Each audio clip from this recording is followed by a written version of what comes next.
SMS, donc c'est une école de business du sport, école de commerce du sport, spécialisée dans le sport tout simplement. Donc on est sur un cursus de 3 ans pour les bachelors, 2 ans pour les masters, donc on peut avoir 5 ans d'études dans notre univers. L'objectif, tout simplement, c'est d'être formé au business, à l'univers, au marketing, à la com du sport, tout simplement en passant par des matières officielles. Bachelor 1, si on prend un exemple, on va être sur un cursus généraliste, donc on va reprendre toutes les grandes notions et des grandes matières d'une école de commerce, mais on va y mettre la pointe sport. Donc on va faire du marketing généraliste, mais au deuxième semestre, on rentre dans le sport. Donc on fera du marketing par le sport, du marketing du sport. On va rentrer auprès des marques, des équipementiers, des médias pour comprendre ce qu'ils font. L'objectif de SMS, c'est former des étudiants pour être dans le business du sport au travers d'une école de commerce généraliste, Pure Player Sport. Alors l'école a beaucoup grandi, elle a 8 ans. C'est vrai qu'il y a quelques années, on était encore le petit bébé, si on peut le dire comme ça. On attend à la rentrée de septembre environ 600 étudiants. Donc une grosse partie de nos étudiants viennent sur le bachelor, donc bachelor en 3 ans, avec des spécialisations qu'on va pouvoir revoir ensemble. 3 ans où on aura à peu près 400 étudiants. Les 200 qui restent, ils sont sous le master, sur 2 ans, master 1, master 2. Donc c'est vrai qu'il y a une évolution qui est forte au travers de ce qu'on connaît, l'actualité du sport. 2023, la Coupe du Monde de rugby, 2024, bien sûr, les Jeux Olympiques.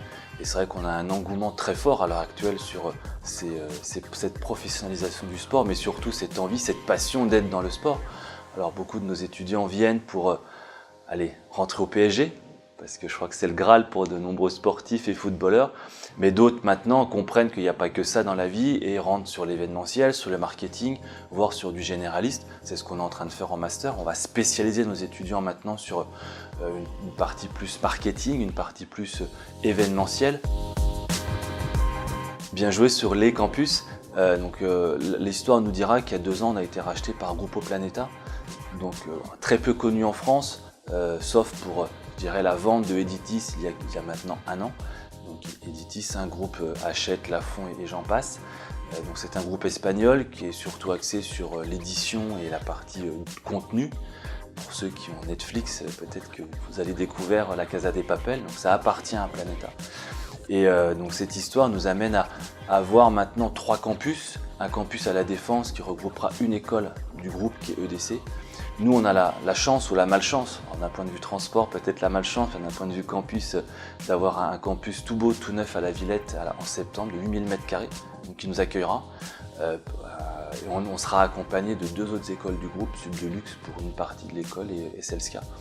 Donc une véritable action de campus et le 3e campus qui sera à Bougainvillers, le 7e arrondissement. La chance d'SMS, et grâce au rachat de Planeta, c'est d'être une école maintenant internationale. Il y a énormément de nos concurrents qui sont franco-français. C'est bien, bravo, et je pense que pour tout faire. Maintenant, nous, on a choisi l'axe international. Donc, il y a un campus à Lausanne qui a été ouvert il y a 3 ans maintenant, avec 2 années de bachelor et 2 années de master. On a ouvert un campus à Barcelone, paraît logique avec l'Espagne, où là, pour l'instant, on a 2 classes de master qui sont ouvertes. Et on va continuer à développer cette partie Master 2 et bien évidemment Bachelor. Paris reste le fleuron de notre école et on a 2 ouvertures qui sont en train de se faire. On va nommer les pays, normalement ça devrait aller crescendo. L'Égypte et le Maroc devraient ouvrir dans quelques semaines ou dans quelques mois pour continuer notre déploiement à l'international. Donc c'est une vraie force d'avoir maintenant un groupe international avec nous qui nous permet d'aller beaucoup plus vite, sans faire d'erreur, et beaucoup plus loin en termes de développement. Donc ça, c'est la vraie spécificité du groupe, l'international. La deuxième, c'est d'avoir, je dirais, un fondateur, Michael Tapiro, qui est une personne qui est fortement impliquée dans le sport, qui est membre de Sportsora, qui amène aussi un réseau puissant par rapport à tout ce qu'il peut faire, aussi une personne médiatique qui n'a pas peur d'aller au-devant de questions intéressantes en termes de journalisme. Ça, c'est un point numéro 2 qui est très fort. Et 3, je dirais une équipe qui vient du milieu du sport. C'est-à-dire qu'on connaît le sport. Pascal Galantin, qui est le directeur pédagogique, a fait du sport de haut niveau. Florian fait pas mal de football. Moi, j'ai eu la chance d'être sportif de haut niveau en gymnastique. Donc, c'est vrai que ce milieu, on le connaît. Et le fait d'avoir la théorie et la pratique et d'avoir été dans ce terreau sportif, on essaie justement d'être au plus proche de nos étudiants, qu'ils soient bacheliers, qu'ils soient peut-être avec de l'expérience professionnelle, voire même avec un certain charisme sportif. On a des sportifs de haut niveau chez nous. L'idée, c'est d'être vraiment dans cet univers. 4e point, les spécialisations. On en reparlera au niveau de nos innovations. Le e-sport va être une de nos belles innovations. Mais c'est vrai qu'on essaye maintenant de spécialiser nos étudiants sur le marketing, sur l'événementiel, voire même sur le community management, qui est, comme on l'évoquait tout à l'heure ensemble, qui n'était pas connu il y a une dizaine d'années et qui est devenu maintenant quelque chose d'essentiel quand on parle aux fédérations ou même tout simplement aux sportifs. Oui, merci. On a lancé un projet avec les étudiants en B2, on en parlait tout à l'heure, sur l'événement fait par les étudiants pour les étudiants. Donc c'est une belle réussite, on fait la finale le 25 mai au Parc des Princes avec 38 joueurs qui se seront qualifiés sur toute l'île de France avec quasiment un peu moins de 300 étudiants sur les 8 sélectives. Une conférence sera aussi organisée sur le e-sport le matin. Donc le e-sport prend une ampleur phénoménale au niveau du sport français mais aussi mondial. Et donc on a décidé à partir de janvier de lancer une formation qu'on a appelée la e-sport études. Donc on parlait des sports études quand on est sportif de haut niveau, quand on parle de foot, de hand, de basket, voire de gymnastique. Là l'idée c'est de rassembler 16 étudiants qui aiment, passionnés, qui je dirais travaillent ou déjà sont dans le e-sport. Donc 16 étudiants qui vont venir et qui vont rentrer dans notre e-sport études avec une team qu'on va lancer sur 4 jeux qui seront 100% sport et des études qui vont leur permettre soit d'être dans le business du sport et intégrer une équipe, je dirais semi-professionnelle de e-sport, ou à l'inverse d'être entrepreneur. Donc je suis déjà dans le e-sport, je suis un joueur, je suis même peut-être dans une équipe, mais je viens me former au business du sport. Donc lier les deux mondes pour qu'à un moment, ils puissent être forts dans le e-sport d'un côté en tant que joueur, mais aussi dans le business du sport s'ils devaient devenir marketeurs ou autre. Deuxième formation qui va être lancée et qui nous paraît aussi essentielle par rapport aux sportifs de haut niveau, on va axer notre formation dans le sport de haut niveau, c'est le online. C'est vrai que quand on regarde un petit peu le périmètre du sport, les formations, alors pour certains, elles vont être fortes. On a la chance d'avoir, nous, quelques sportifs de haut niveau qui ont compris qu'il fallait se former pour continuer l'après-sport. Malheureusement, la blessure peut arriver ou d'autres choses positives peuvent arriver. Donc là, on lance un produit online, donc principalement pour les Master 2, donc une dernière année qui nous permettra d'être formés, d'avoir tous les cours en ligne.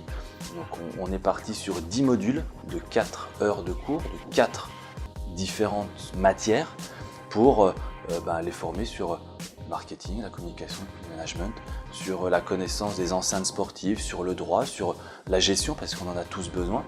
Et l'ensemble des cours seront donc en live avec un professeur qui apportera bien évidemment son contenu, mais un chat qui permettra aussi d'échanger avec lui, mais également de les retrouver en replay pour valider ces modules. Demain, on se retrouve à Shanghai, on se retrouve dans une compétition internationale, on n'a pas le temps de faire ce module, puis on le retrouvera sur notre plateforme pour continuer et suivre la formation sans avoir d'arrêt. Je pense que ça, c'est quelque chose qui n'existe pas encore en France.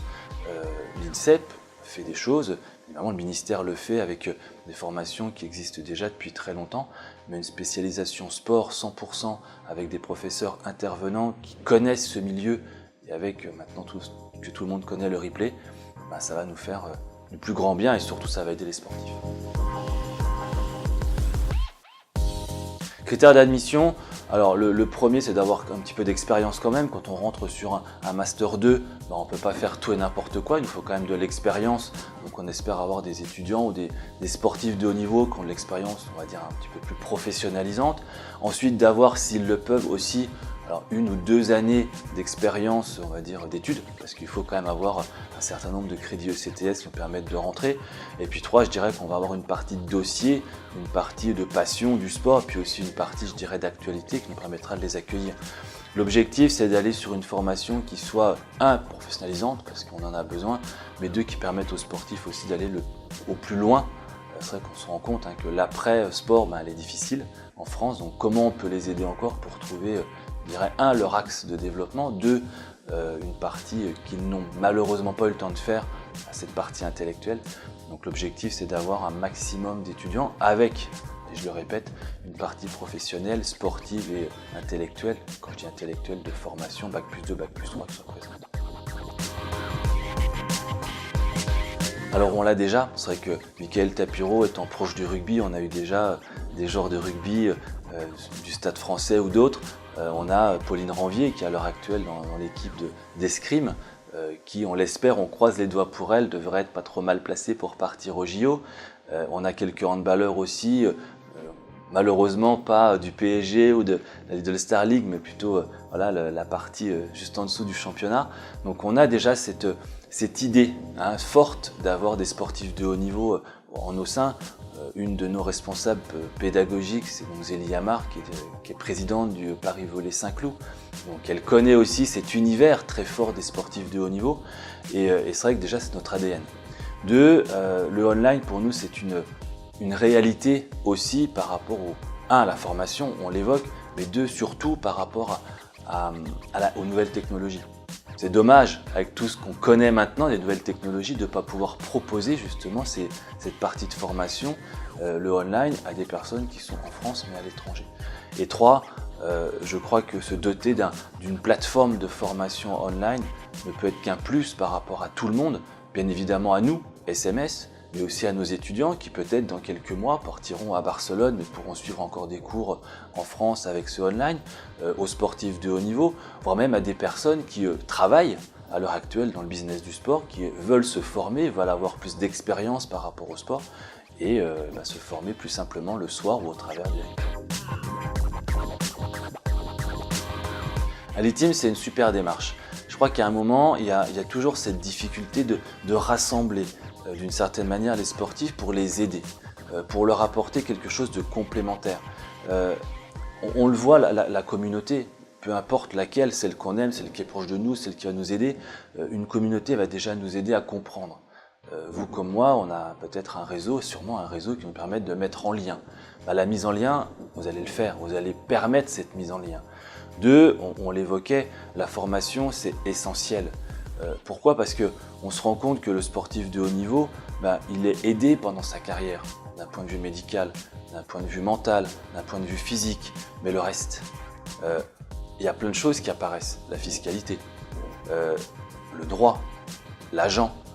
Donc avoir une entité comme la vôtre qui va permettre à un moment de les accompagner, je ne parle pas de la formation, mais de les accompagner en tant qu'hommes, c'est génial.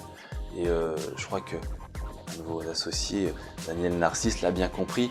Et je crois qu'à un moment, il aurait peut-être souhaité avoir cette plateforme, cette formation, cet engouement par rapport à l'Aliteam Savant. Et je pense que pour vous, c'est vraiment quelque chose qui devrait aller assez vite, assez loin. D'ailleurs, on le voit, plus de 1600 maintenant athlètes qui sont présents autour de vous et qui vous accompagnent dans votre développement, mais qui vous permettent aussi de les aider, de les accompagner. Moi, je trouve ça génial.